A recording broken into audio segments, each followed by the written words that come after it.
Good evening, my friends, and welcome to the next episode of Uru Complete Chronicles Path of the Shell. Will today be the final episode where we wrap everything up and go and play Myst 5? Could be. I have gone and installed Myst 5 just in case. So we will see. We will see. In the chat today, we have got Trank0007. Hello, party people. Hello. How is the coolest puzzle game community out there doing today? We've got Dodo Sevenger. The end of Uru today? Maybe. We've got Kemus UK. Good to see you. Trank has absolute faith that we can do it. Zephyronicus is in the chat. Spiper. Good day to you. We've got Platcat. Greetings from the other London. London, Texas? London, Texas is the only other London I know. There might be other Londons, though. We've got James Moores in the YouTube chat. London 2.0. Sleepy Otter. Hello, hello. Star Shadow X2. I was just about to watch Machinarium episode 2. Yeah, I would recommend it. It's good. Machinarium is really good. I'm really enjoying that, actually. You've been excited to see his opinion on End of Ages, especially after the extended Uru experience. Hope everything's well. Okay. London, Ontario. Could be. But Kemus UK. Apologies that I'm not actually from the UK. My name just ends with Uck. Oh, really? Oh, right. Okay. So it's Kemusuk. Kemusuk? Oh, Platinum Caterpillar is indeed London, Ontario. Okay. James suggests or London from the Phoenix Wright games. I am not really that familiar with Phoenix Wright. Isn't he the Ace Attorney? Is that the Ace Attorney games? I'm not sure. Ah. Kemusuk. M not Eam. Kemusuk. Okay.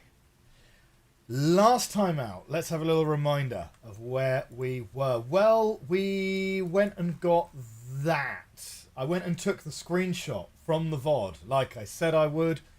We threw some bread into the water and we got this as a picture, which when combined with this one, which was on the back of the tower in Anone, and this one, which was on the cave wall in Erkana, probably combines with this one in some way.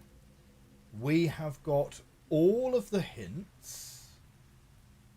Well, all of the hints that we found, at least anyway, from the book. So we're going to be spending some time putting these together. And the obvious way to put these together would be in order, right? So we're probably going to be spending a little bit of time on the notebook first before we go and do anything, because we don't really have a huge amount of places to walk. So if we were to take all of these, right, we're gonna make these a little bit smaller so they can all go next to each other nicely, right? Because we can zoom in, and that's fine. Right, 189. This one was a 138. We have a 452, a 410, a 510, a 3, 2, 2, 3, 5, 5, 3, 2. That kind of makes me think that we're probably looking for 15 lines in total, right? So 410, whoops, 452, 518, 218, 3110 is going to be like up there, 366, probably the middle one, 532, probably going to be about there, 557 is going to be that one, 230,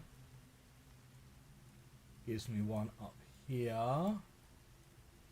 And then we've got 372, which will be that one. This makes me strongly suspect that we are missing a verse from Volume 2 and missing a verse from Volume 4. Yeah.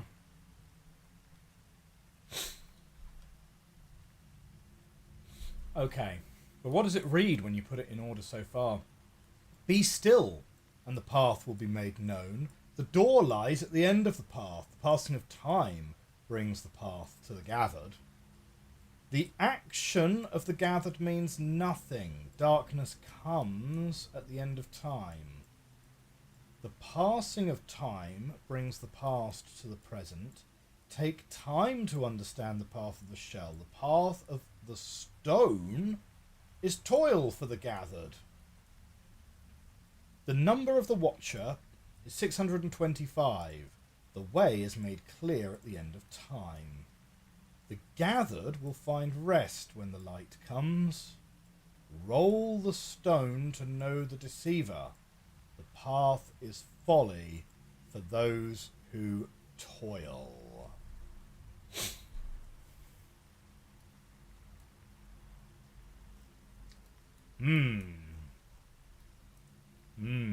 Okay. Now, the other one to consider is these. We've got like 3 squares here. We've got 3 squares here. 4 squares up here. These two are in line. This is in line with the middle. Right, but those don't line up with those. And with this one, you've got...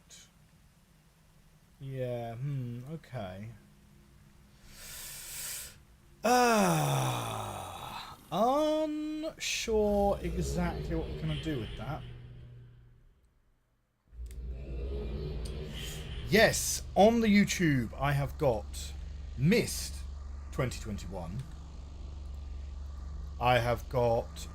so, what have we done? We've done Myst 2021. That was before I was streaming again, so that's actually just on record. Then we did... Actually, technically, we did Abduction first, because we were streaming Abduction, but I enjoyed Abduction so much that I started playing Myst on the side. So Myst was like the side game. Abduction was like the main game I was playing. So Myst is on YouTube. Abduction was streamed. Firmament was YouTube. We did that fairly recently. So we did Myst. Then we did Riven 97. This was before the remake came out. Then we did Myst 3, Myst 4. Then when the Riven remake came out, we did that like straight away. And then we've been playing Uru ever since Myst 4, which has been a long while. We did also take a break because I went and had a baby in the middle of it as well. So yeah, we've been playing Uru for a long old time, for sure. I'm looking forward to getting some, you know, original recipe single player Myst going again.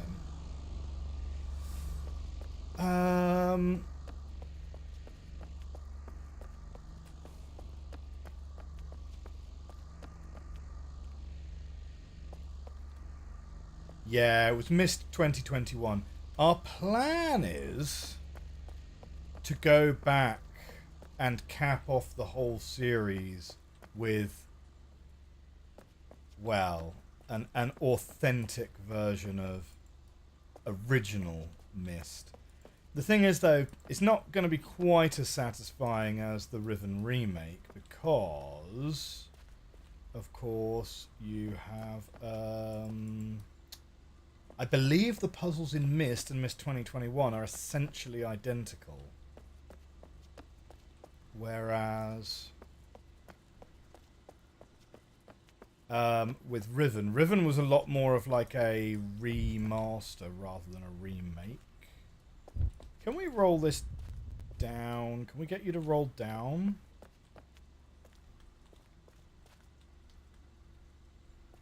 I realise we're not kind of doing what the thing told us to do now. Yeah, sorry, yeah, more of a remake than a remaster. Yeah, yeah. The Riven remake, I think, partners super duper well with the original Riven. Like, I'd recommend playing both, to be honest. There is some debate on the Discord as to, if you've never played Riven before, is it better to play the remake and then the original, or the other way around? Obviously, most people have played the original and then played the remake. Do you know what I am really... I am still really salty about the fact that the Riven remake didn't get at all a mention in the 2024 Thinky Game Awards, you know? Like, because it was so good. And I really do think it deserved... at least, like, it didn't even get a nomination for anything.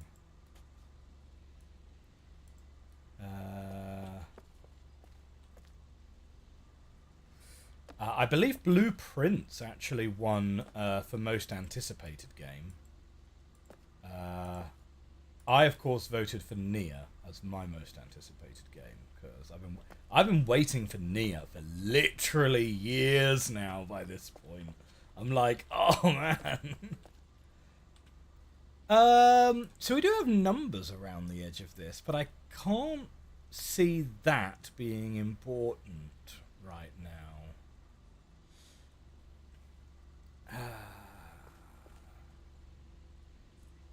Oh, okay. We do have a cog turning up there. What's that doing? Was that always turning since we've been in here? Where's the pressure plate?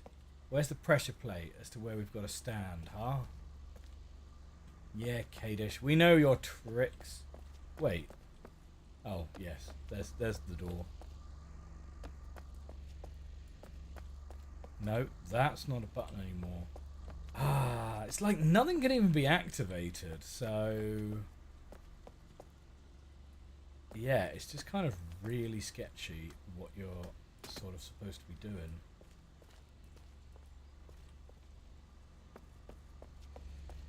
You still find the long bridge hilarious for the Riven remake. It's a good bait and switch. I did enjoy it. Yeah. The remake seems worth experiencing. Would say it's better experienced after OG Riven, says Spiper.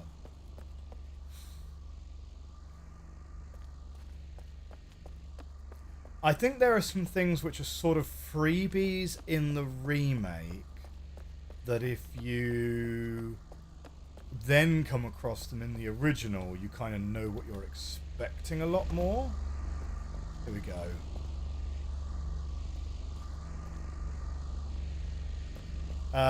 But I think the vice versa is also true. That there are some things in the original which are pretty straightforward to get, like the numbering system is kind of given to you a little bit in the original Riven, and in the remake you've got like two numbering systems which are like different bases. And I think if you know from the original that you're expecting numbering systems with funny base pairings, you're kind of in that correct mindset, whereas if you're approaching that puzzle totally fresh, having never played Riven before, it's like, I think it'd be a lot harder. The only puzzle that's exactly the same in both is the boiler room. Do I have plans for Rem 3 and Rem 4? I absolutely do. I have Rem 3 installed. It's ready to go. Rem 3 is going to be next after Ocarina of Time Master Quest. I'm going to take a little break from Zelda.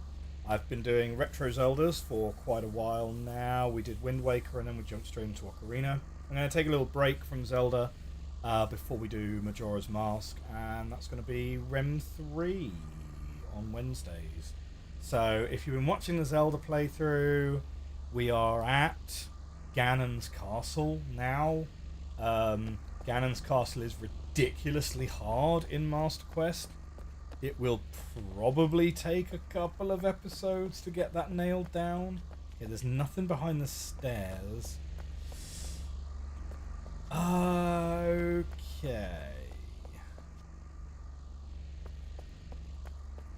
The problem is, because of Kadish's weird riddling, I'm not 100% convinced the solution isn't literally stick around here for an hour, you know?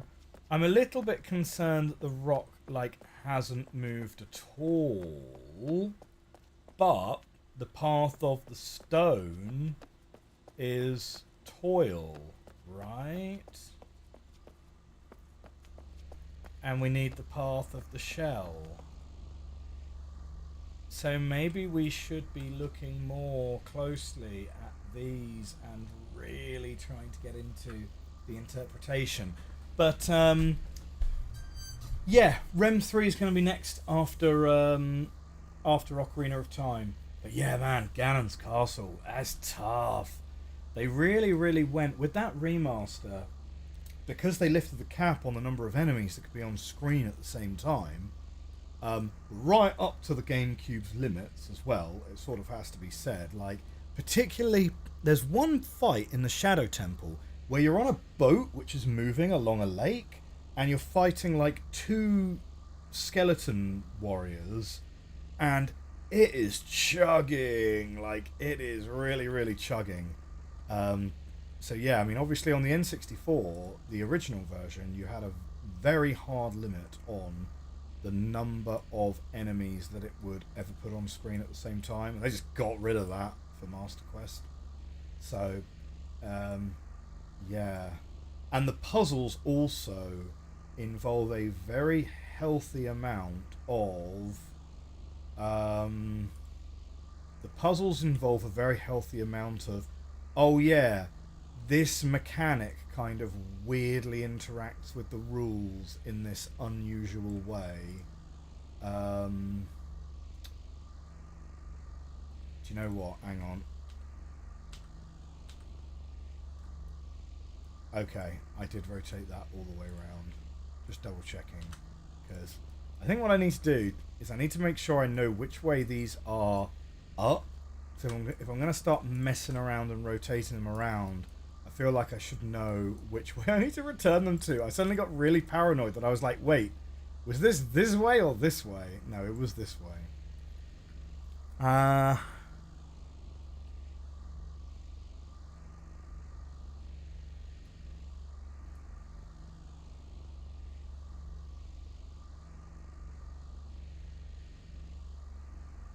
Like, my brain is kind of going, what would happen if you literally overlaid all of these on top of each other? You know? Like, what if this square and this square were on the same spot as each other? Or, you know, can we draw these in such a way that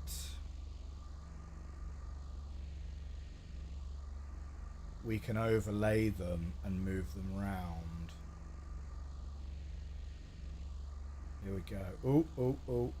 I kind of messed that one up a little bit. But if I do it without taking my pen off the paper, then we can like move it as a single object. I think there's a line here and here. Okay, because now what I can do is I can move that. I can move that around. So if I move that around, I think I can resize it. Yeah, check that out. Good luck doing that with a pen and paper.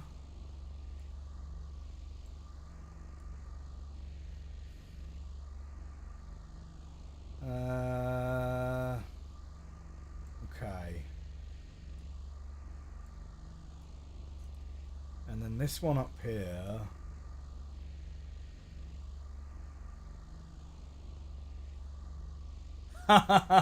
Dodo says he takes his guess from earlier back. Boo!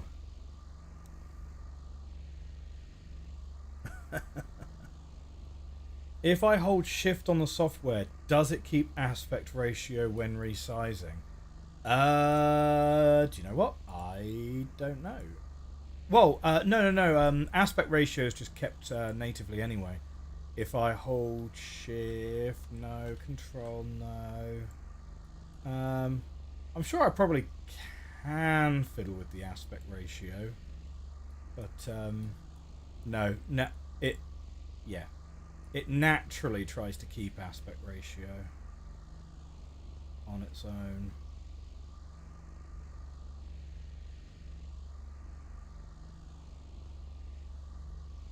Do.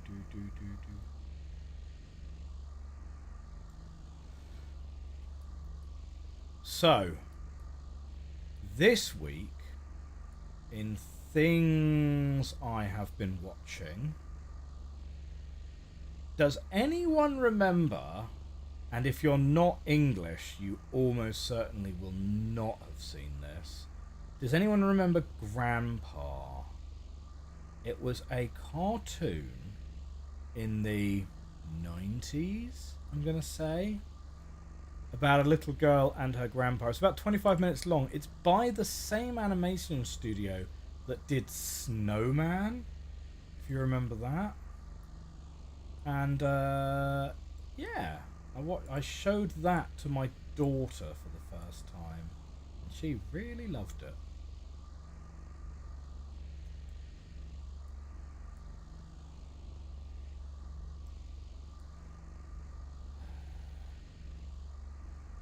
Are we trying to put some of these like end on end or anything?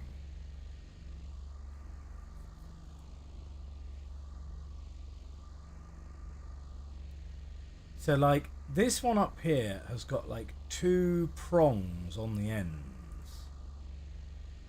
It makes me feel like we're supposed to have something like these are supposed to like connect in some way. Like maybe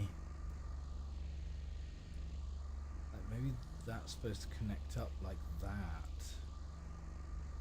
And then here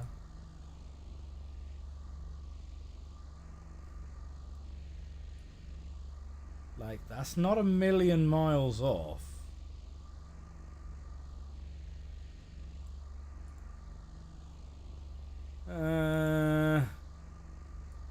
I mean, it's pretty questionable. Yeah. That's pretty questionable, to be honest. Yeah, that certainly doesn't go. Because these end at the same height as each other, and those definitely don't work.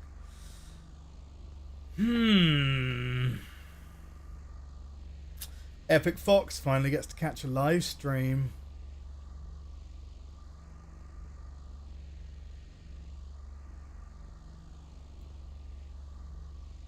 Hang on, Dodo says, I did this with pen and paper. I don't see the problem. And read the chat I did before the guess one. Oh, hang on. I take my guess from earlier. Oh.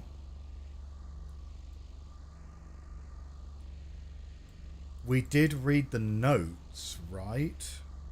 Oh, there are notes in this room. That's true. We did read the notes, but we read the notes like a million years ago. So yeah, you're right. Those could well be relevant.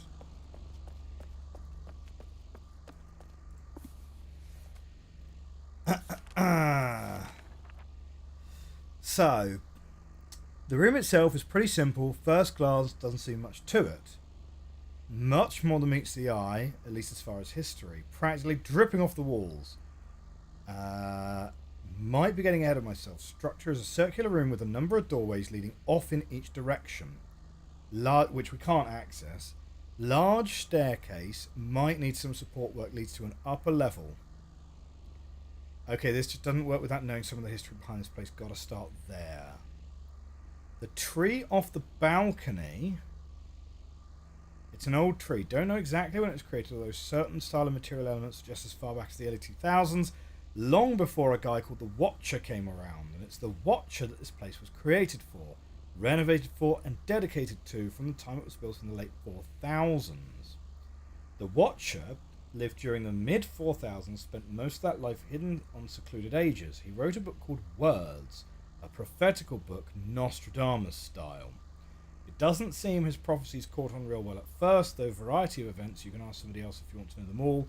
The guy became more and more popular, then faded, then popular again. There was always a core group of followers, but the overall population wavered. I'd imagine, depending on how accurate... It wouldn't be a cyan game without a little train. It certainly wouldn't. Of course, copies of his book were printed. We found plenty of them.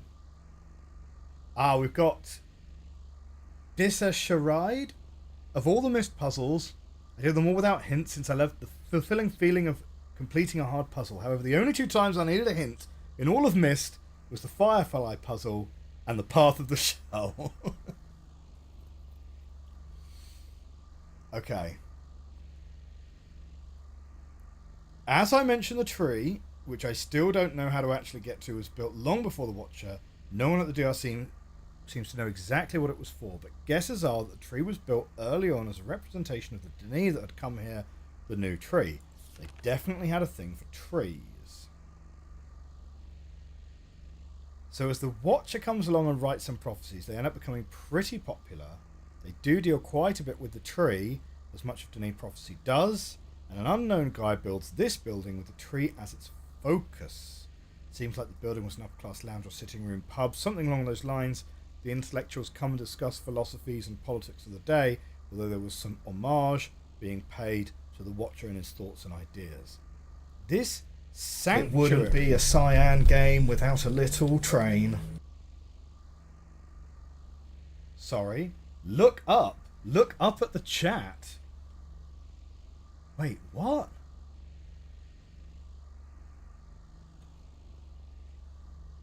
Oh no! Dodo meant the one... Oh, Dodo meant the Miro notes. Sorry.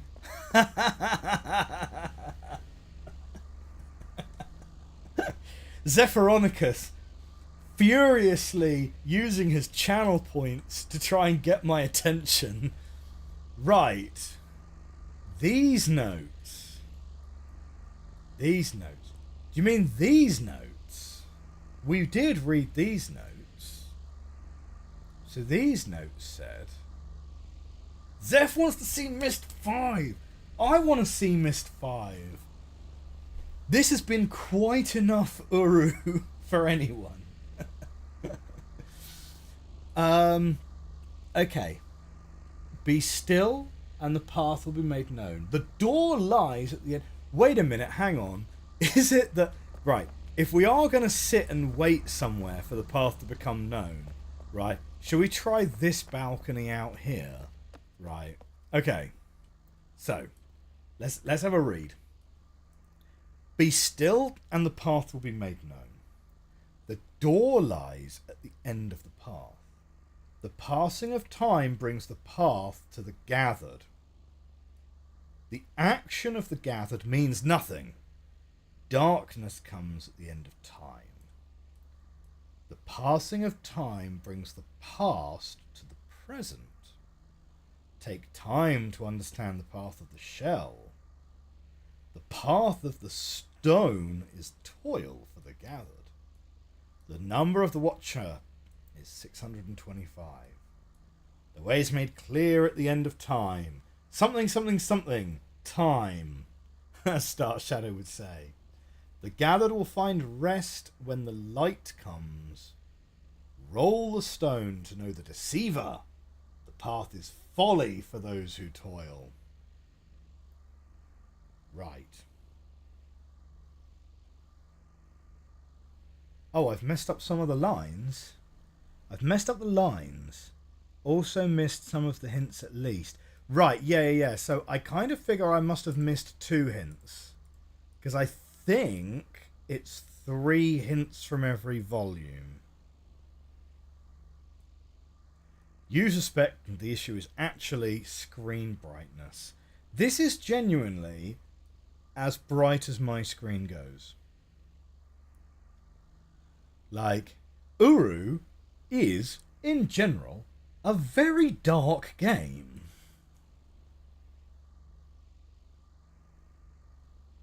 One four. Oh, have I mixed these two up? The door lies at the end of the path. I've got down as 138. Could be the other way around.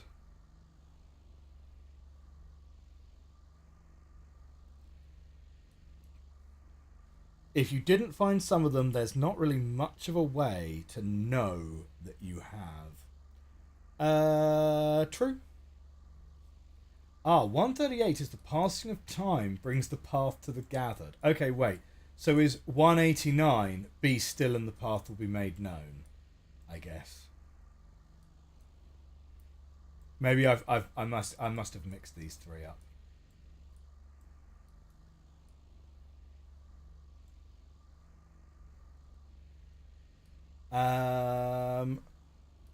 Well, I mean, we can always go back to our books on, like, I'm fine for a check on these because we can always go back. Like, there's always an option to go back to the book and recount the lines. But if I've done them wrong, it's not because I've not found the clue. It's because I've just done a transcription error. Digital or physical copy of Myst 5? I have installed the Steam version.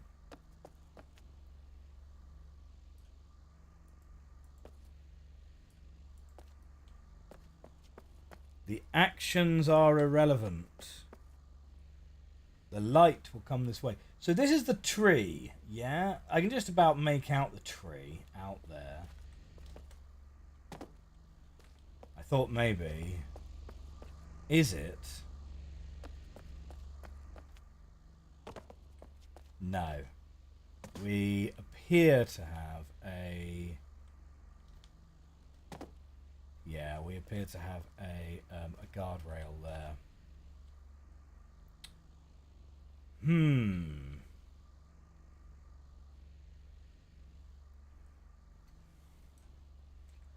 Okay, so there's an exit up there. But the chap in the notes said that he wasn't able to make it to there. Like, none of these are pathways. The notes say they're pathways, but they're not. Uh-oh. Yeah, but they're not actually pathways. But then again, if we are expecting an exit, well, that exit is kind of around here, right? It's kind of around here on this side.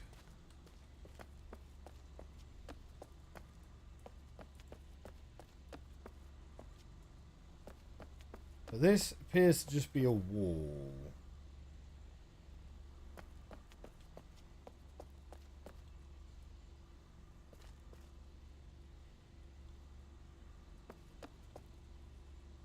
Have we even got high enough, though?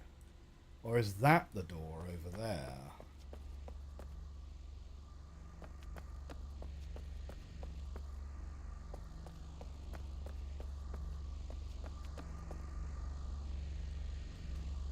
Man. Kadish was a real piece of work. So like, oh guys, it's totally obvious if you just read all of the prophecies, like 100%. A lot of people saying that this is one that they've never solved. I'm not feeling a huge amount of confidence, to be honest.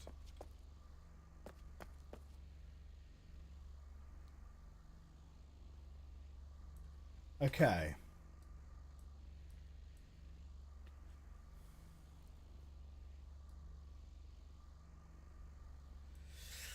What's meant by the gathered? The action of the gathered means nothing. Darkness comes at the end of time.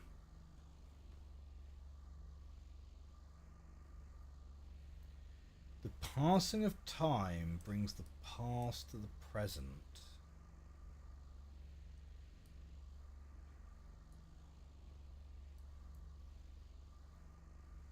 The way is made clear at the end of time. The number of the Watcher is 625. I mean, if that were a number of seconds to pass, that would be just over 10 minutes, which is just short enough that I wouldn't put it past these guys to like incorporate a 10-minute wait into the puzzle somehow.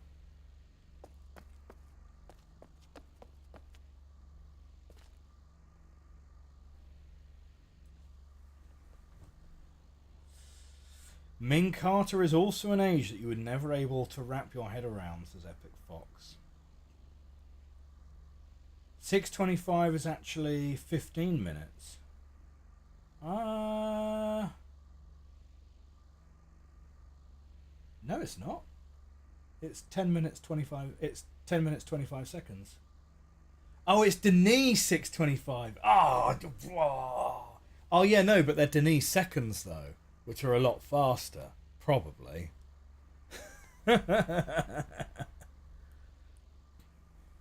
We had to wait 6:25 for the pellets to cook. Yeah, that's true.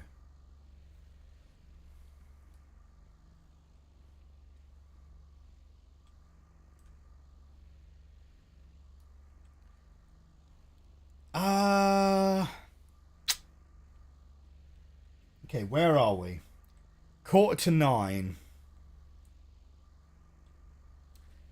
So over on the Discord, right, there's a channel called Stream Secrets TDF Don't Look Here, or something along those lines.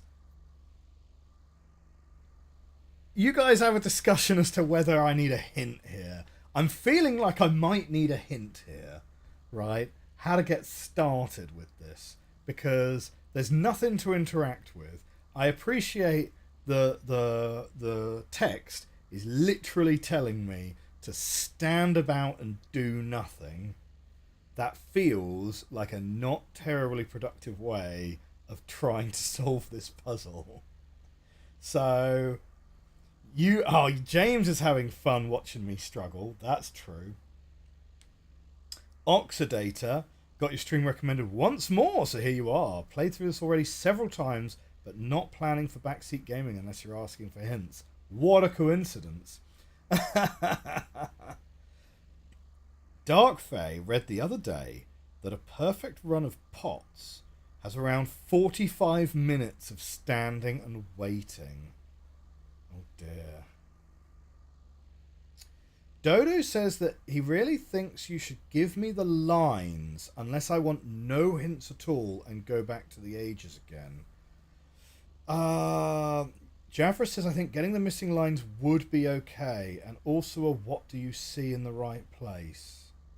Star Shadow says I think we should let you take more time just so we have more time before having to experience Mist 5 again. Oh dear.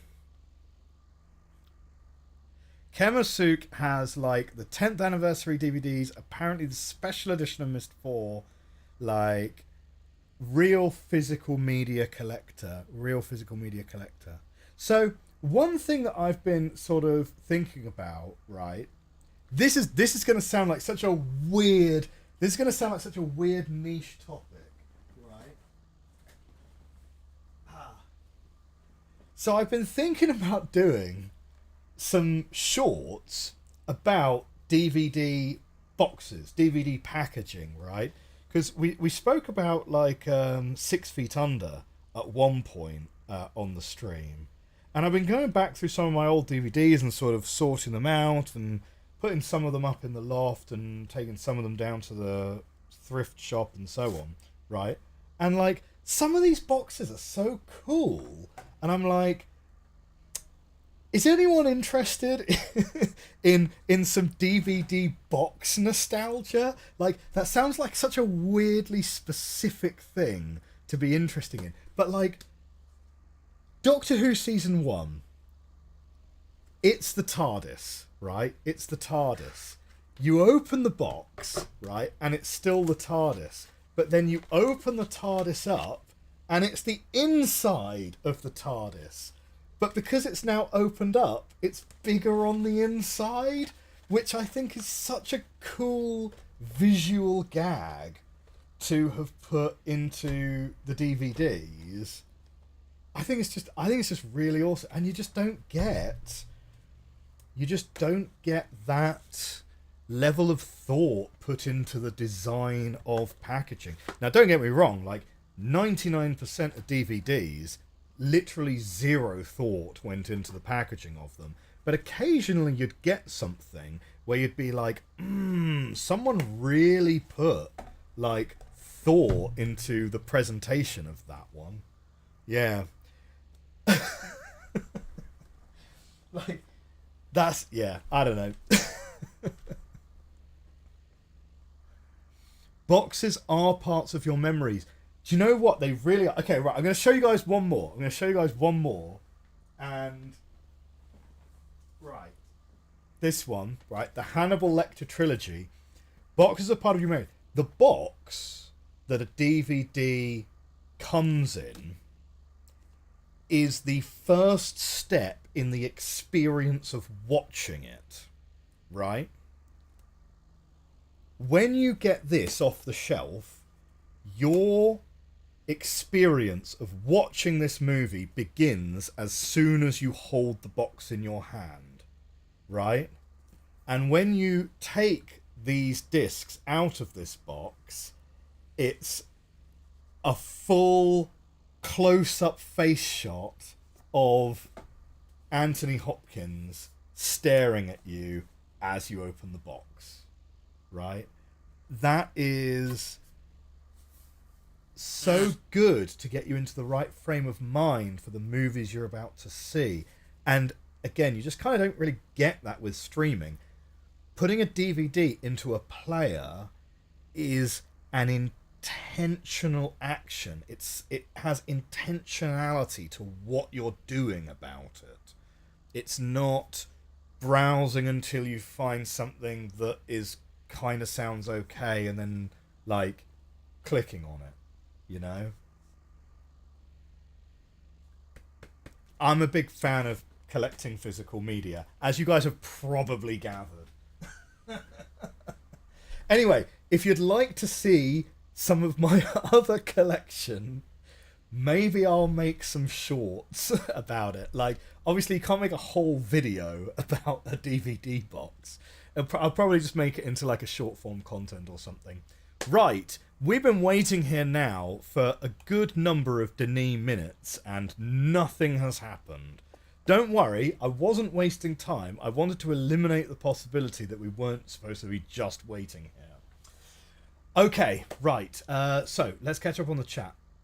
Okay, Epic Fox is super excited for the Myst 5 playthrough. So am I. Dodo says, you are sure that there are people interested in that stuff? You have seen some very mysterious stuff on YouTube. Yeah.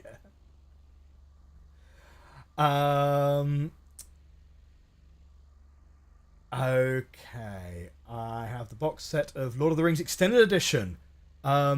Yeah, the Lord of the Rings Extended Edition. Those are some really great DVD boxes, absolutely. And Trank says, not going to lie, you'd love to see some more UI UX deep dives. Do you know what? Like, it's kind of something I weirdly fell out of love with.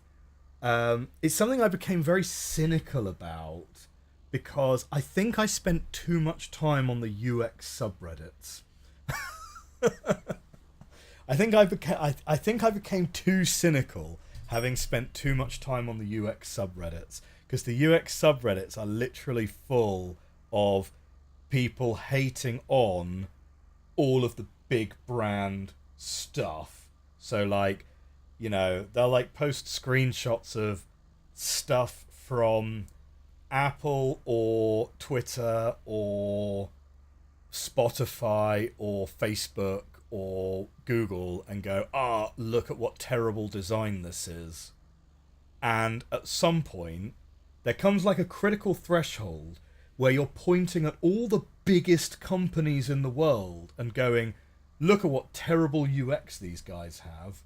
And you kind of have to go, well, you've kind of put yourself logically into a bit of a corner there, right? Because you either have to admit that bad design is clearly not that important to a company's bottom line if all of these wildly successful companies can get away with having bad design. They just need a good product, and the design is kind of secondary. Or you kind of have to admit that, like, these companies like Twitter and Spotify and Apple and whatever, they don't have bad design at all. Their designs are, like, good, or at worst, fine, you know? But yeah, haters gonna hate, right? Haters gonna hate. And yeah, eventually I just kind of quit those subs entirely. But there we go. The moral of that story is, don't spend too much time on Reddit. Yeah, I am very, very active on Reddit, though. Reddit is probably my favourite social network, just because it's just so specific by content, you know? Okay, right. Hint time, please, because it's nearly 9 o'clock. Yes, please, could I get the lines of this text that I'm missing? And then we'll see if that reveals something, because I don't really want to have to go back combing through all of the ages that we've just been through to try and find, like, a random bit of paper on the wall. And yeah, well, let's start there. And maybe that will reveal where we go to. Nothing breeds engagement like a common enemy. That's a really good point, James. Yeah. So share this stream with 5 people who also don't like Reddit. Yeah, let's go. Or, I don't know.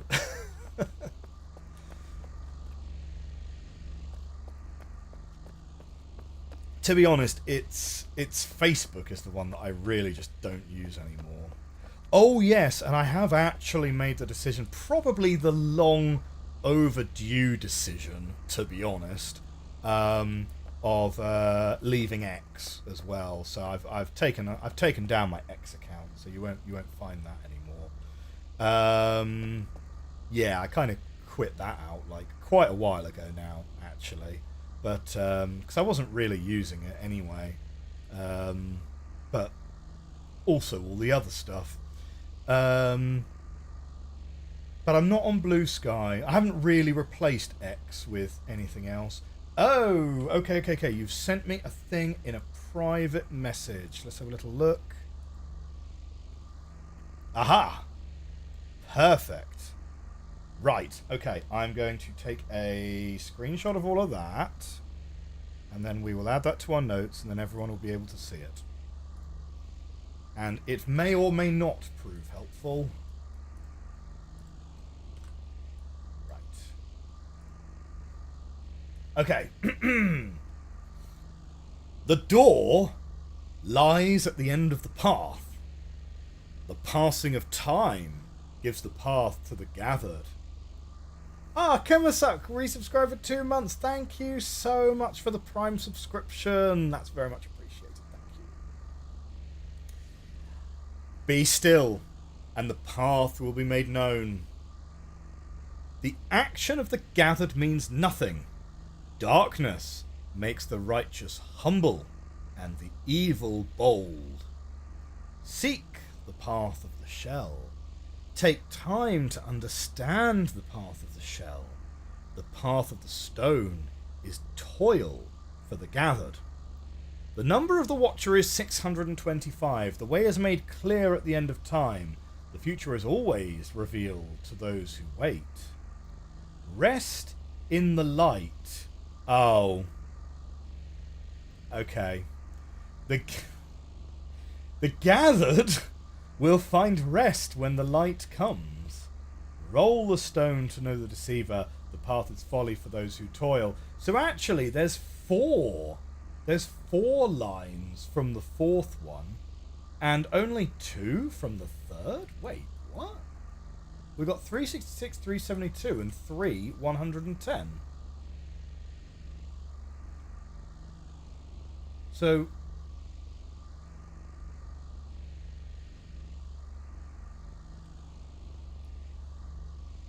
are you sure you got all of these right, Dodo? Because 372, 3 110. Well, what happened to 366?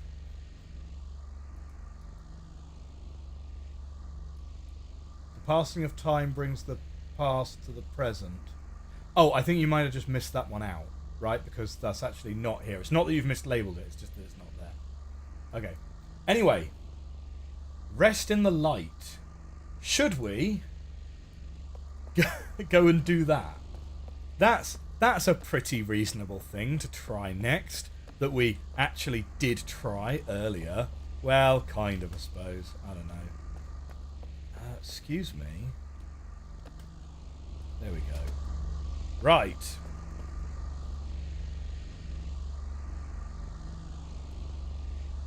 It's a bit loud. But we'll sit here and have a little wait. Oh shoot, right, okay. Nope, that's not it, says Dodo. Right. Oh man. I totally thought, when I read Rest in the Light, totally thought that was going to be it. The devs were evil, but not that evil. Not that evil? That seems like the obvious thing to then go and do. Dodo says, I don't like to hint this much. No, that is understandable. That is understandable. Right, should we go back up here? Is there even a light up here, though?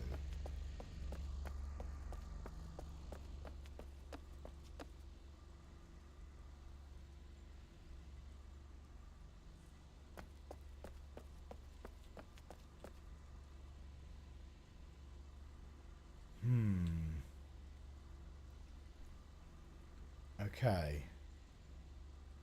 They like to make you stand around, but at least not having to hear a buzzing noise the whole time. So, what do I see? I see a cog turning anti-clockwise. It's got... So I see this one here has got a hole as if it should have hands, but it doesn't. This one's got a cog which is turning around here, and there's a little cog turning around that way. Now from here... Well, this is just a picture of a cog rather than actually being a cog.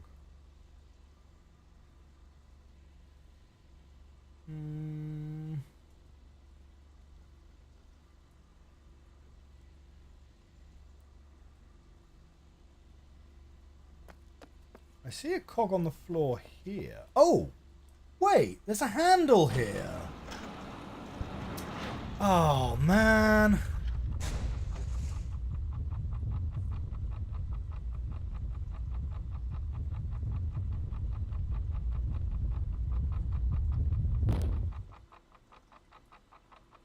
Did we know about that handle before and I'd just forgotten about it? I don't know. But we're going to stand here.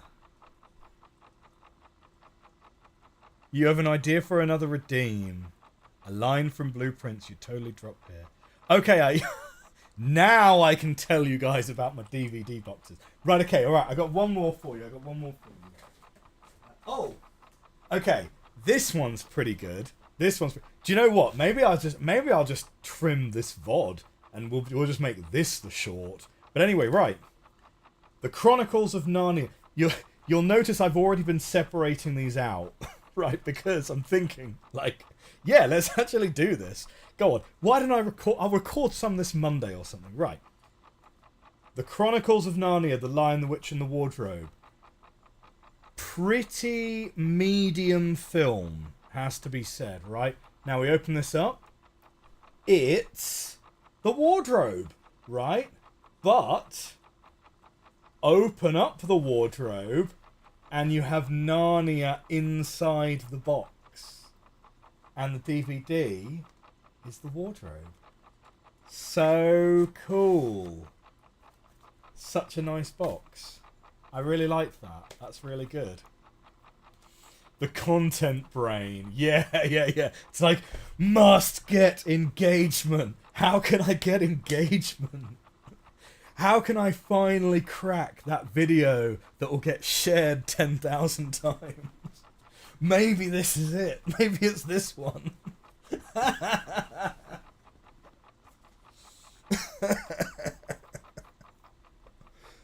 Oh. You were excited for the new Narnia movie. Sounds like they're adapting The Magician's Nephew for the first time, finally. Did you ever watch the BBC version of the Chronicles of Narnia? Because they did do... BBC, they did The Lion, the Witch and the Wardrobe, Voyage of the Dawn Treader, Prince Caspian, and The Silver Chair. So I think they did like 4 of the books, which is pretty good going.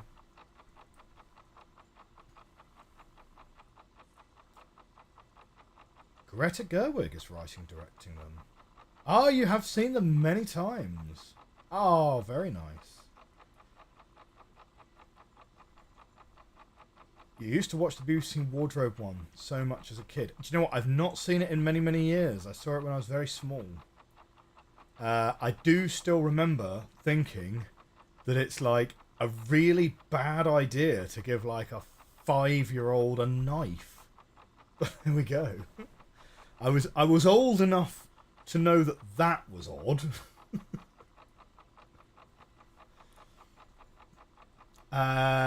Yes. The Magician's Nephew, I believe, is the one that's chronologically set first, but is something like the 5th book.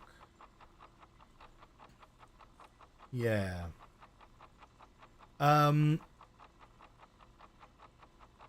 I know that there's like been some debate over the years as to what the best order to read the Narnia books is. But my understanding is the general consensus is don't overthink it, read them in the order in which they were released.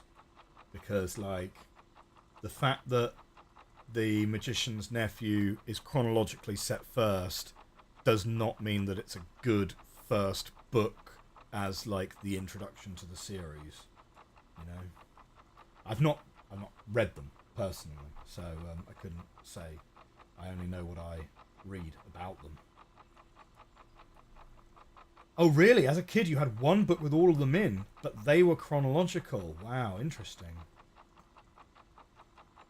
Wasn't The Lamppost a nephew to Tolkien? Yes, I do vaguely recall that, because Tolkien had a thing about something or other. But now, Lewis Carroll...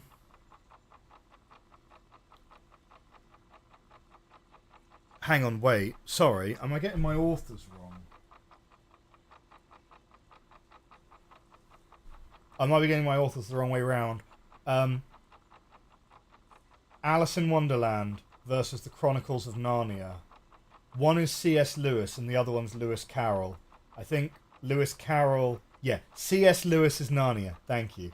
Lewis Carroll is Alice in Wonderland and Through the Looking Glass. I get those two kind of mixed up because, like, C.S. Lewis, Lewis Carroll, it's kind of... I don't know. Yes. He did have a thing with Tolkien, but he had a thing with someone else as well. Wasn't it like Douglas Adams? Douglas Adams and C.S. Lewis, I think, kind of didn't get on terribly well. Because obviously, I mean, Narnia is like it's a religious allegory, isn't it? Which is fine. I mean, it is what it is, right? But I think Douglas Adams... I don't know. I have a vague recollection of this. I don't want to besmirch either of these authors' names, They were friends in college. Right, okay. The most random... C.S. Lewis was adamant about Lord of the Rings books getting published right. Nice.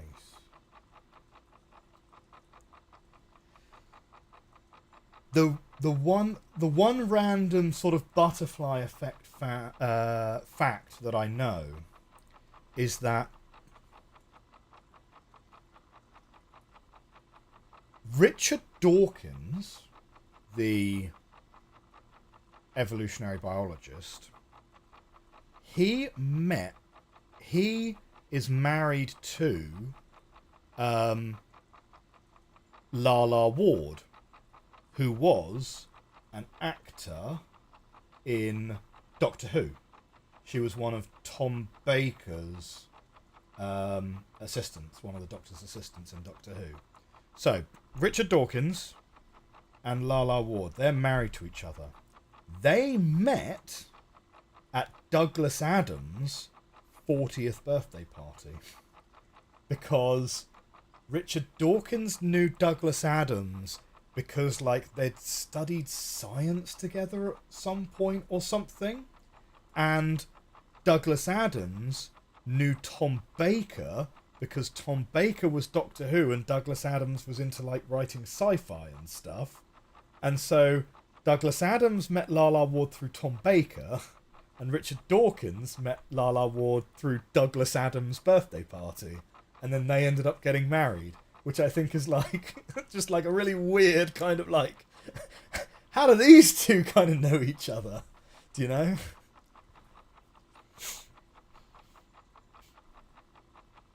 Apparently Tolkien didn't show reciprocation for the Chronicles of Narnia. Too busy teaching. Imagine if that was a fancy dress party. Yeah. I did quite like Tom Baker as Doctor Who, but my interest in Doctor Who is very kind of like... I think Doctor Who has had some really, really great times, but those times feel like a long time ago now, you know? Dark Waiter, good evening to you. Good evening to you. Yeah, like, I really liked... I mean, David Tennant I thought was fantastic, you know? Which is kind of ironic because that was the catchphrase of Christopher Eccleston, of course. But David Tennant I thought was really, really good. And Matt Smith I thought was really good. But by the time Matt Smith's final season or final couple of seasons rolled around, I don't think it was Stephen Moffat anymore that was running the show. Or maybe it was Stephen Moffat very, very close to the end. But like season 6, is it? The first one with Matt Smith, I thought was really excellent. Probably the best single season of Doctor Who that's ever been done, right? The crack in the wall. The problem is, with the whole Silence Will Fall angle and trying to write a multi-season overarching arc, they got themselves into a real problem with not knowing what they were going to do with it. And then it kind of became like, initially it was like, the silence will fall. Okay, someone is trying to destroy the TARDIS.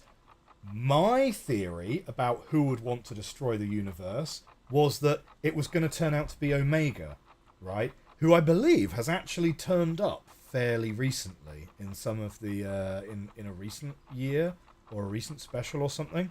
My theory was that it was Omega, because the last time we'd seen Omega, back in the 80s or whatever, he'd been trapped in like the antimatter universe or something. And so who would want to destroy the universe? Well, maybe someone made of antimatter would want to destroy the universe, so maybe the person who was responsible for the crack in the wall destroying the TARDIS, maybe that's someone from like the antimatter universe. That would kind of make sense.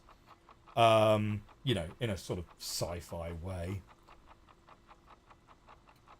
I thought that season was excellent.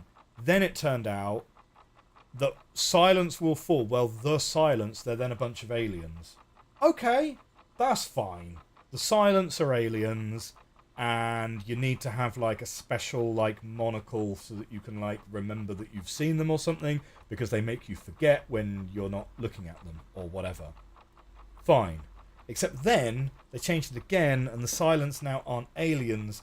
There's some kind of religious organization whose primary goal is to rid the universe of the Doctor. And then you take a step back and you're like, so why were they trying to destroy the universe? Because we live in the universe. That doesn't make any sense. And the whole thing just sort of stopped making sense after a while. And yeah. And I think it was around about the time that I saw Peter Capaldi playing air guitar on top of a tank that I was like, yeah, this has kind of become a little bit lame now. So I'm waiting on it to become good again. But there we go.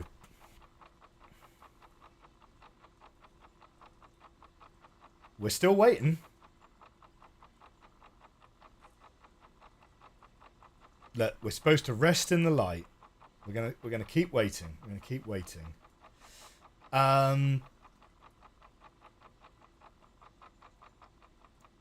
Let's have a look. So you're interested to see what's happening next with Doctor Who based on what just happened. I actually don't know what just happened. Like, when I say that I stopped watching it around the time with Peter Capaldi doing air guitar on a tank, like, genuinely I actually stopped watching it entirely. I know there's been several seasons since then, and several new Doctors, and a few specials as well.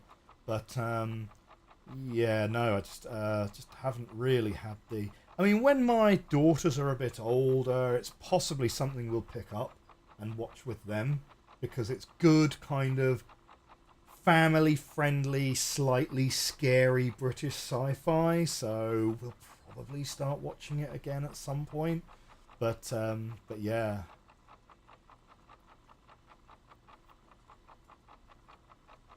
Now, Star Shadow was an Eccleston and Tennant fan, but never really liked Smith. Interesting. James says Moffat was good at one-off episodes, but he was not so good at overarching narratives. Yeah, like, I mean, it was Moffat who did Blink, one of the all-time best episodes. And considering that, because every season of Doctor Who, from the new ones, one episode every season doesn't have the Doctor in it, and I'm assuming that's some kind of contractual thing about like filming schedules or something. So like there's always one episode in a season where they're not there, and which, you know, yeah, sure. In season 1 it was Love and Monsters, which was bad. Oh, it's doing something.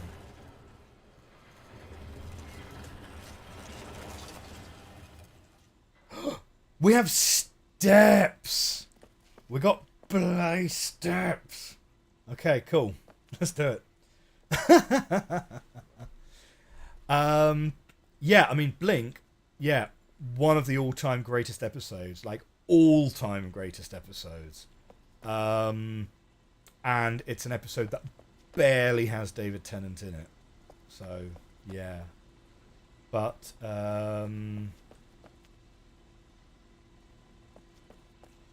but then again, on the other hand, the Weeping Angels also kind of became less scary over time, right? They kind of became a bit overused. It's a little bit like the Daleks, right? The Daleks became a little bit overused, and then they said they were going to like rest them for a bit, and then like, oh, hang on, I'm doing the thing where I'm in the floor again, aren't I? They said they were going to rest them for a bit, and then, but they can't help themselves bringing the Daleks back like once or twice a season. Well, I guess we just press the button, right?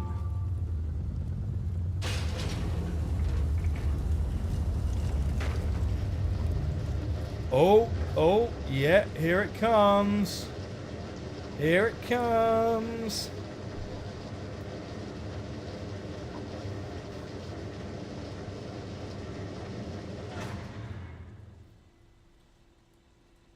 Okay. Yeah, don't worry about it, Epic Fox. You really do have to stand on that button for quite some time. You've really got to have, like, confidence in what what your interpretation of that line is. Here we go. It's the tree. Now this is a lot brighter than when we were looking at it in that balcony over there.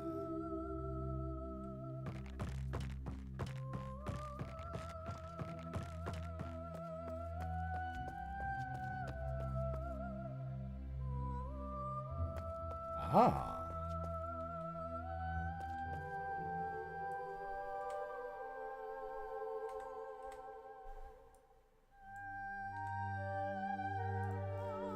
That's some pretty nice music, which is definitely going to get content flagged. Like 100%. Although, if I comment on how nice the music is, technically that counts as commentary or criticism. So yeah, good music. I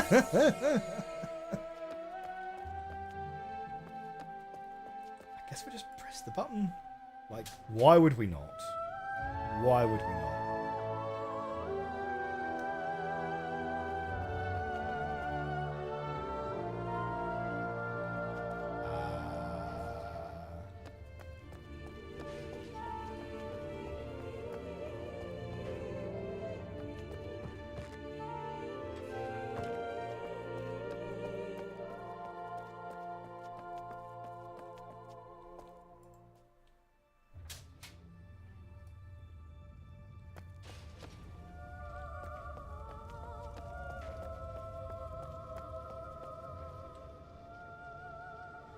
Like, something's happening, but it's actually kind of hard to hear what over the music. It sounds like something's going on over there.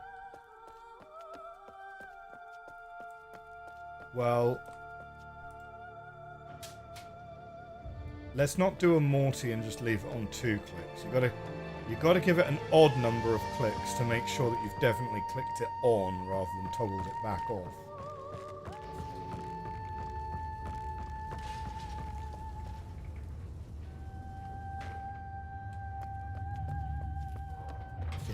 Definitely sounds like something up here is doing something, doesn't it? Oh. Well, that is... Okay. So we can retract that behind us. I guess if we press the button again... That is extending and retracting that walkway, I would presume. Do we need to follow the path of the shell?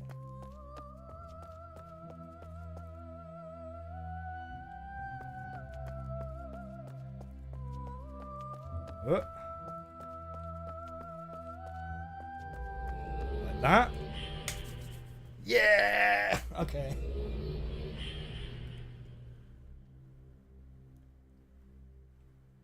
Well, this is not where I expected this to take us.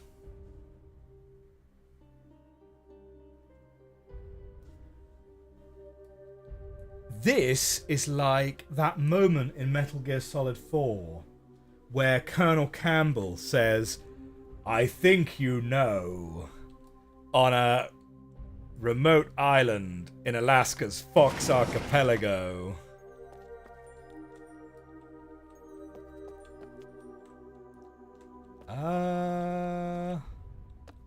Hang on, wait a minute. How do you crouch? Oh. Oh, here we go.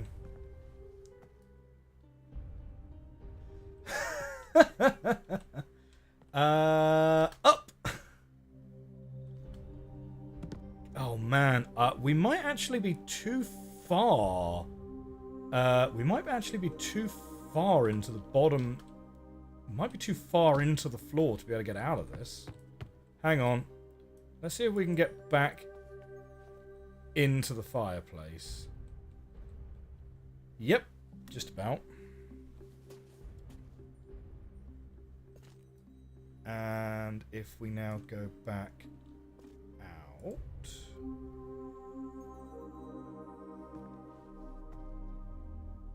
Excellent.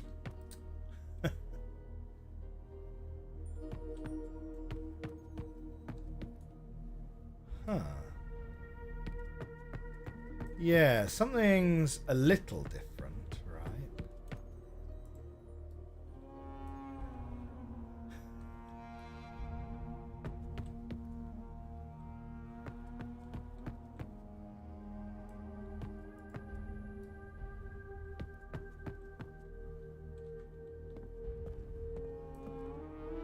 How odd.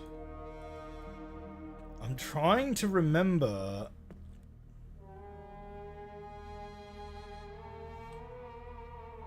Yeah, you pressed or pulled these, didn't you?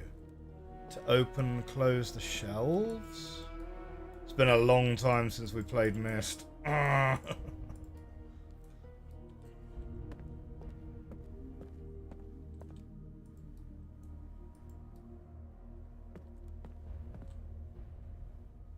But wait a minute.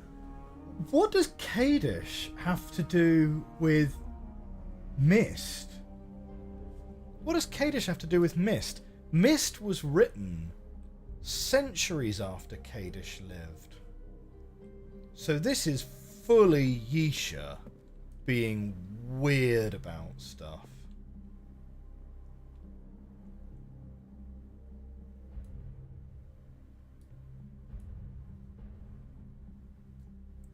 Okay.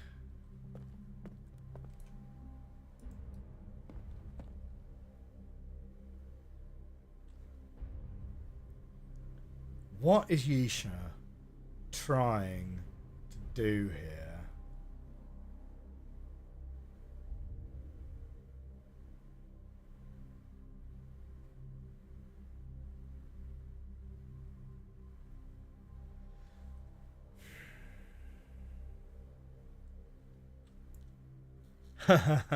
James says this looks like the smoking room in Ellingby House. I tell you what, it's a lot of red wood. For sure. Looks expensive.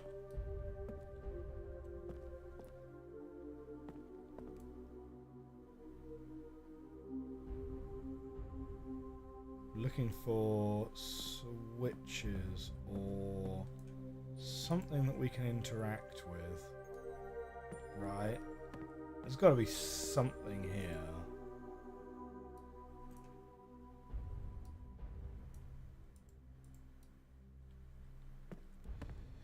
Yeah, I mean, we could go back into the fireplace. That is true. But feels like we just came out of the fireplace.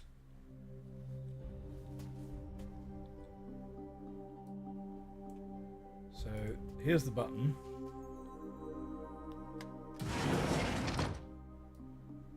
And that lights us back up.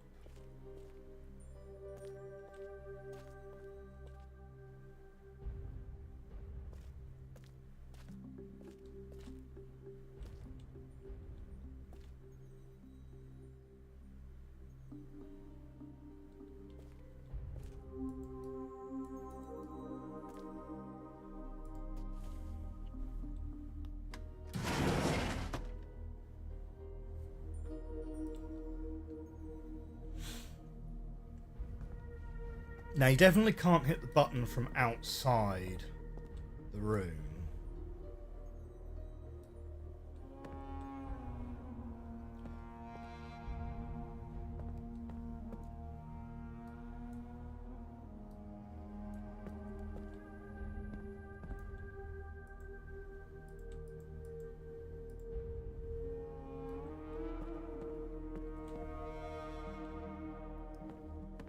Oh man, what a funny little puzzle.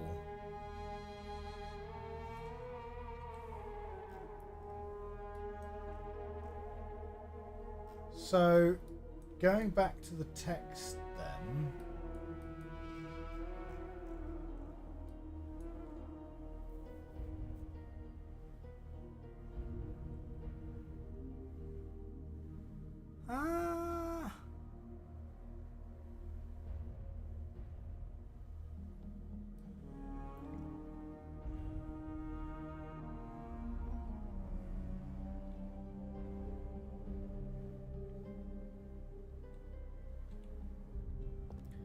Yeah, Yisha just messes with everybody.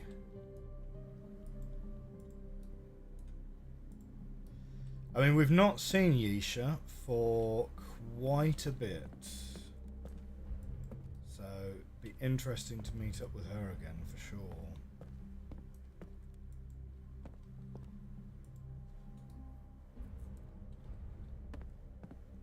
It's kind of interesting. We can get in line with these pillars here, but there's a bigger guardrail preventing you getting any closer to the bookshelf here, which makes me think that indeed it's something to do with getting the bookshelf to open, because the collider is in a slightly different place.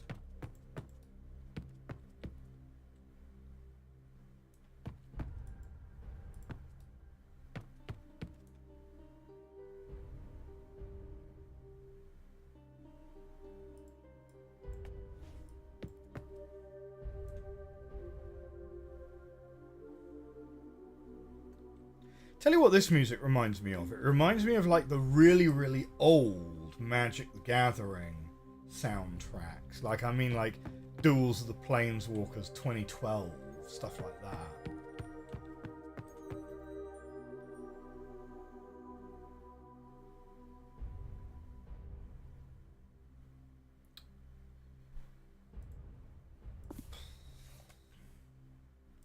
No, that's my journal, isn't it?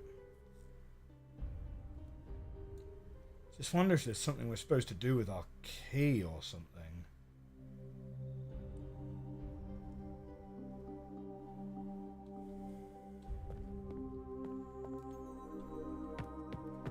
"2012 was old, James. Over a decade ago."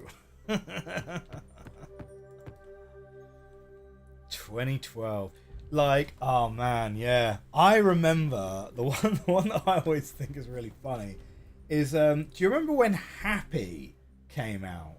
The song Happy. And that was around 2013, 2014, so that's over 10 years old now. And I remember at the time when Happy came out, there was all this commentary about how, because of the financial crash in 2008, the music reflects the social zeitgeist at the time. And basically everything that came out from 2008 for the next half decade was really miserable. And then Happy came out in about 2013, 2014, and people at the time, commentators, were saying that this represents like a step change in the social zeitgeist. Yeah, Pharrell Williams. Yeah, that's right.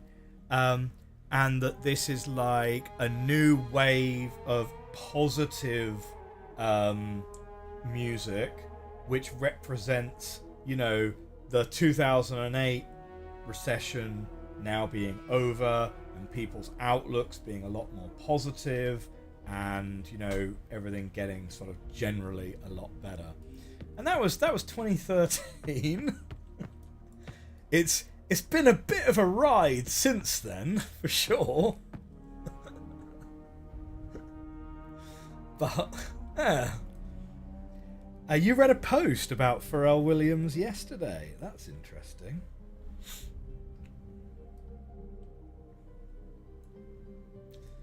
"2012, not even old by MTG standards." 2012 is old by MTG standards.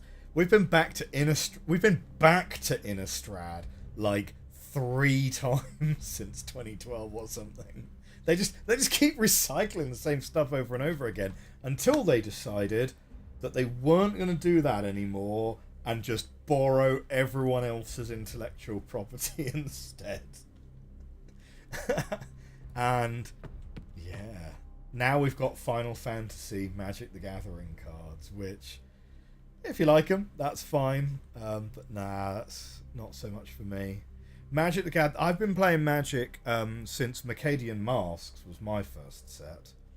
And oh yeah, you can't actually see it. Like, just up here, I've got my championship playmat on my wall up there. But yeah, for me, Magic the Gathering was always just kind of fairly... I mean, it's sort of fairly interesting. Well, the notion of Planeswalkers is not that far away from, like, Mist Ages, really. I wonder if there was a certain amount of inspiration taken from Mist, to be honest. But I mean, Magic has always been for me like kind of high fantasy. So it's about high fantasy. It's about giants and minotaurs and and so on and so on. And it was probably around about Kaladesh when they started doing, hey, we're gonna do like vehicles now, and it's like it's still fantasy, but now it's kind of like steampunk techno fantasy, and it's like, okay, I can kind of get on board with that. But that sort of, I think, was really the start of a trend that it was sort of then, how far can we stretch this notion of what a fantasy setting even is, I still like some of the more traditional sets like Innistrads and so on, vampires and werewolves and whatnot, but the stuff which is a lot more kind of like technomancy and whatever is it's not really the aesthetic that I go for, to be honest. But also, it just kind of became a huge time sink as well. Huge time sink, huge money sink. I played Magic Arena like every day for years. And, if you're playing a live service game like that for like a couple of hours a day, that's a huge time sink, actually. So yeah. I'm not really sure what we're doing in here. I'm gonna be honest, I'm not really sure. There's nothing to interact with in here. My best guess is like we Relto out of here, and maybe Yisha's done something funky with our Relto book. I'm not sure.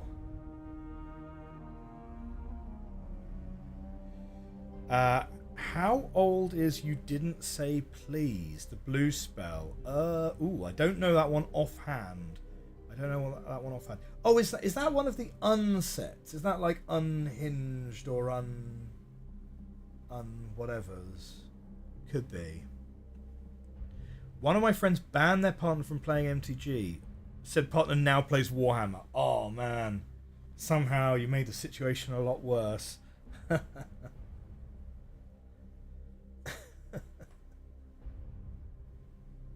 Fake fan, it didn't say please. From what you understand, the real Mist Island was canonically bigger and had more stuff on it. So did Yisha base the size of this room off how it was in the in-universe Mist video game? Or Spiper going for the deep lore. How many exits does this room have? Says Dark Fae. Oh, didn't say please is from 2019. Oh, is that... Oh, 2019. Is that around about the gingerbread one? They did like a Brothers Grimm set, which was like gingerbread. How many exits do we have? 1, 2, 3, 4, 5, 6, 7, 8. 8. Which sort of makes sense. This is an octagonal room. Oh, is it related to this? 1, 2, 3. Is it related to this? But we can't rotate this room, right? There is something to interact with. Okay, there is something to interact with. We've just not found it yet. Oh man. Do you remember when we said we were thinking about like doing Mist 5 earlier on in this stream? Who was it that had faith in me? Trank, you had faith in me. Thank you for having faith in me.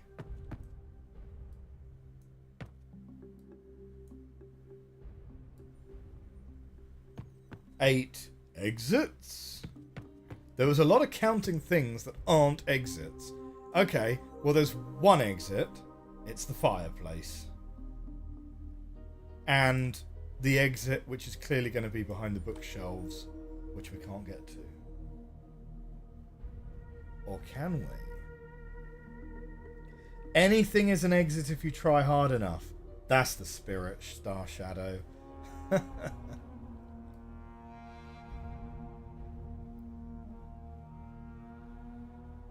What did I pick up? I haven't picked anything up.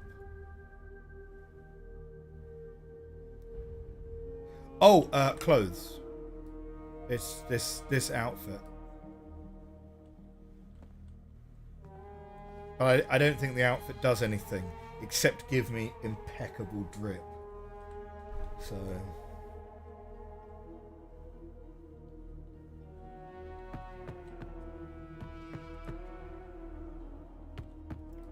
is it a brick? Is it a brick? Is it a brick? Is it a brick?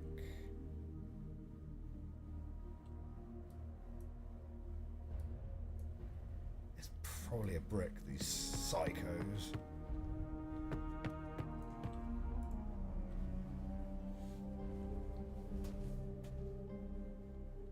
How long has it been? Oh, I have a feeling that I just fell through the floor.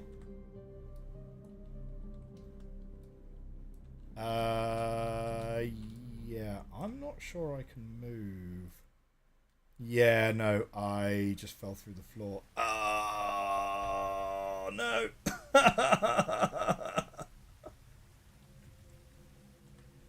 Anything's an exit if you try hard enough. Anything. Thankfully, we did pick up a shell cloth. So, that's handy.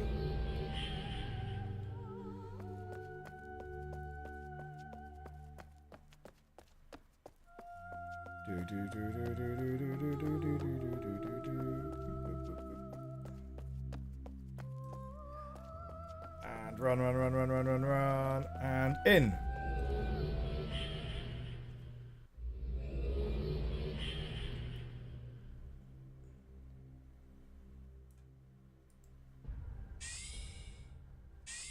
Ah.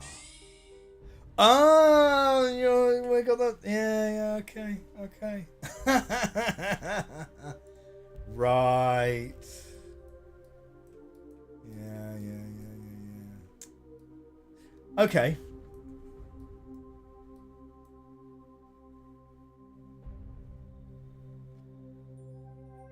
How are... You hinted at this. 1, 2, 3, 4, 5, 6, 7. Is it 7 high?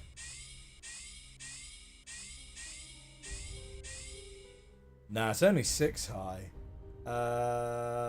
Yeah, okay, fine. So it's 6 high, and it's 1, 2, 3, 4, 5, 6, 7, 8 across, is it? It is. Okay, good. We'll be able to do this then. We'll be able to do this. So, I think it's sort of there. And then Knight's moved down. And then from this edge, between these two, we're going to go here. And we're going to go there. Okay. Then let's check this one out next.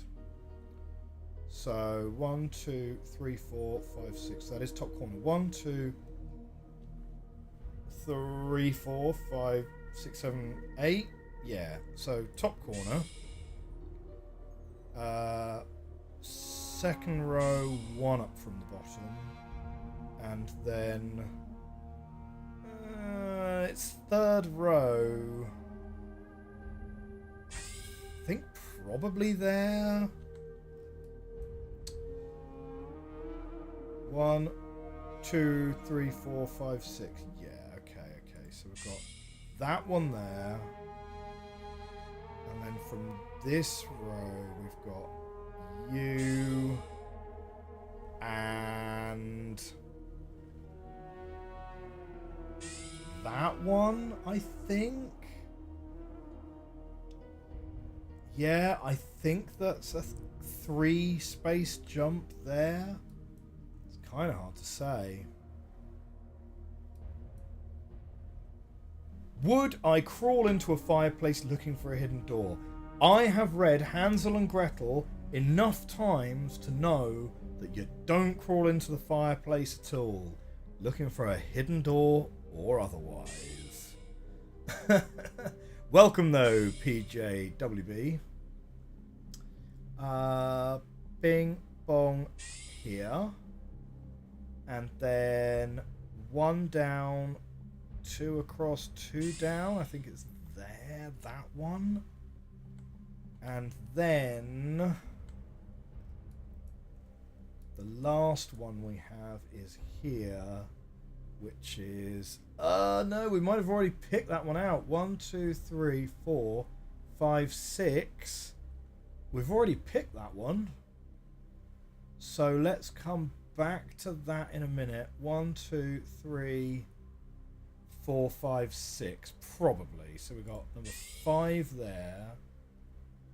And then on the 3rd row, 1, 2, 3, 4. So I think that one's needed. But then what's 3rd top? Nah, that's probably 2nd top, isn't it? Oh, that's awkward. Because that's not it. That's not it.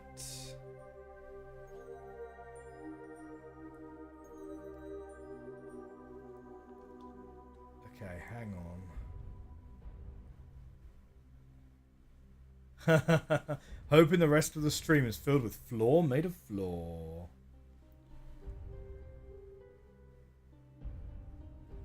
Okay. Which ones were we most dodgy on? So that one, Knight's moved down there, and then we've got 2nd from the bottom. Like, if I take a screenshot of this now, right, and we're gonna put this here, right? Oh man, that's dark, isn't it? Hang on, I need to move it here so I can actually see it. Move it a bit closer to me. Right, so 1, 2, 3, 4. We're pretty happy that that's 1, 2, 3, 4. I'm pretty happy with that. Oh, maybe we just need to... yeah, maybe we just need to press the button to make it do something.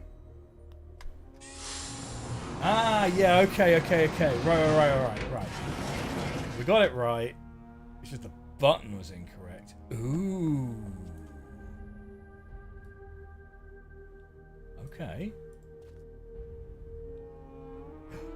It's Danae. Right? Words fulfilled. Do you believe? I have taken time. You know his body no longer lies in his vault. I have seen new life, his new life, and I have followed the shell, round and back again. I taught you the same. What will grow? The tree of all things. Who will grow it? The grower. I will grow it. The grower is the one who leads, so you will follow me. Who links at will? The grower.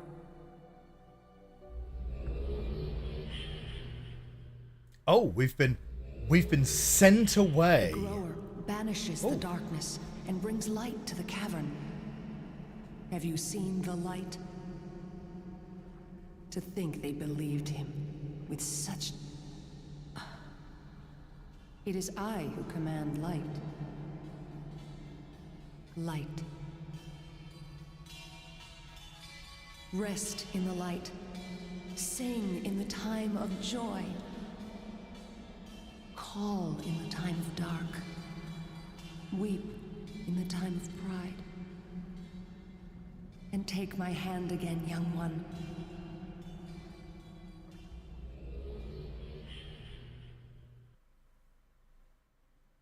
Perhaps Time the ending. conquered.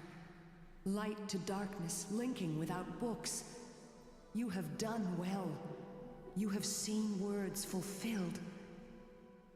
But still more to be fulfilled. There is a new tree. Do you believe?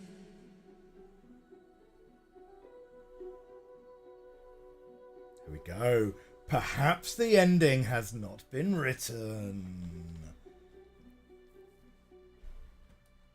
And as a reward, we get to be in Denis. Oh, yes! We get Atris's jacket! Ah, I'm down. I'm down for it. That's amazing. Okay.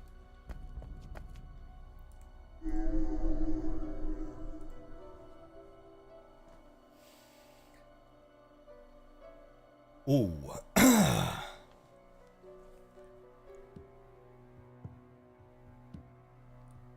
Jabtha? I know you cannot hear me, yet I must write to you.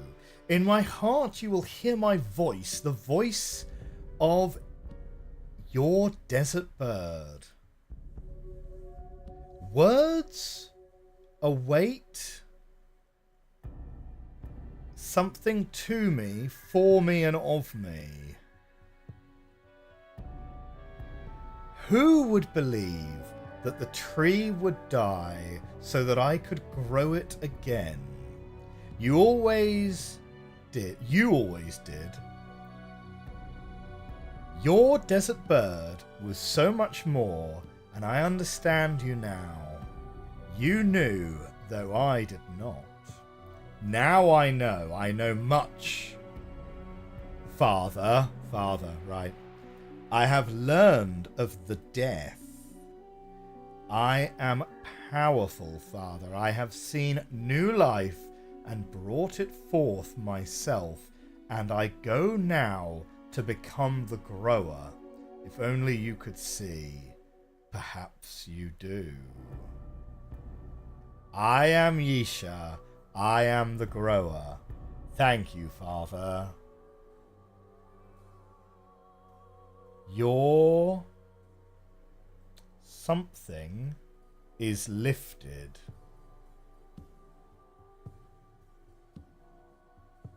Burden. Your burden is lifted. Wow. That was appalling to try and read. Words written 3118 and 245 to 55. Yes, let's make a little note of those, and we will go and have a read of those.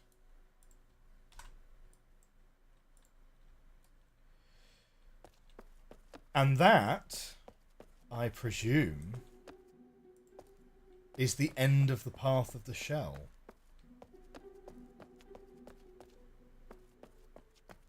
I doubt there's anything else to be done here. So let's link back then.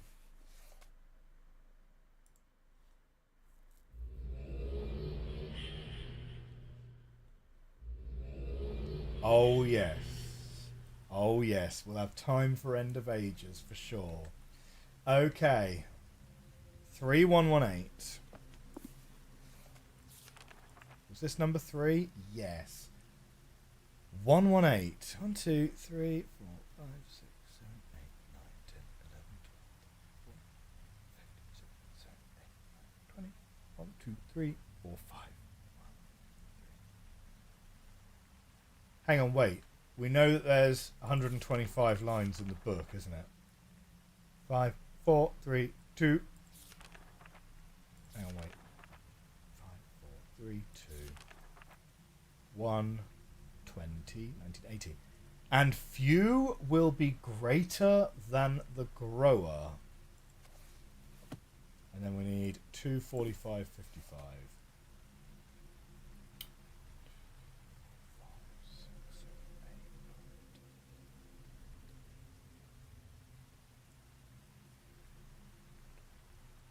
5, 6, 7, 8, 9, 10, 11, 12, 13, 14, 15, 16, 17, 18, 19, 20. 1, 2, 3, 4, 5. So it starts here, right? So this is 45, and it's 10 lines. 1, 2, 3, 4, 5, 6, 7, 8, 9, 10. Well, 11, but okay, we'll go with this. So, when the tree dies, there will come a new one. A grower to learn of the death, a grower to see new life, a grower to bring the gathered, a grower to restore the least.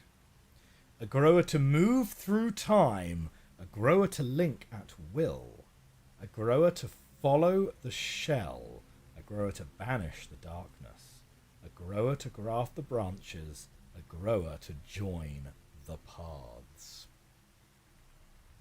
So, Yisha has become the grower. Yisha is able to link at will, certainly link without a book. This is very interesting. Well, my friends, that brings us to the end of Uru, Path of the Shell. And indeed, it brings us to the end of Uru. Wow.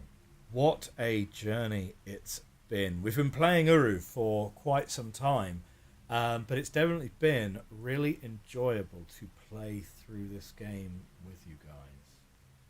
Next time, we're going to be playing Myst 5, The End of Ages. Is it going to be as finality? Is it going to be as final as the title suggests it will be?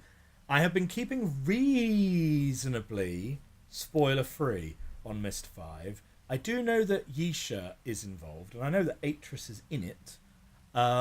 But I don't know if we are playing the Stranger, and I don't know if we're playing Uruman, or if it's someone else.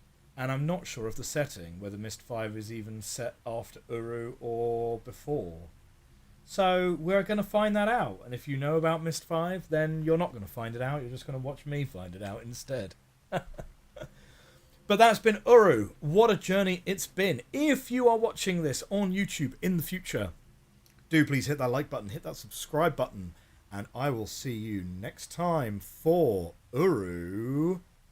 No, I'm not even going to see you next time for Uru. I will see you next time for Myst 5, End of Ages. I'll see you then, YouTube. Have a great evening. Bye for now. Okay. That is going to wrap us up on the stream. So, brief bit of news for all of you who are here live. If you have been here live, thank you very much for coming and joining the stream live on both YouTube and on Twitch. This Saturday, we have another YouTube premiere event. I had so much fun doing episode 1 of Machinarium last week that I thought it would be good fun to do Blueprints as a premiere event this weekend. I'm not going to do these every weekend. I'm thinking I'll probably just do them when we have episode 1 of a new show coming out, because it's kind of an interesting way to launch episode 1 of like new games. But episode 16 of Blueprints, you won't want to miss it. It was such a great run, and I really enjoyed it. Had so many kind of twists and turns during it. It's a really good one. So I thought, well, that's coming out on Saturday anyway, so let's run it as a premiere event, so I can enjoy it with you guys again. So with that, for those of you on YouTube live, thank you very much for coming along and watching the stream. I'll say goodbye to you now. Thank you all for coming along live, and I'll see you in the comment section and on the Discord. Bye, YouTube.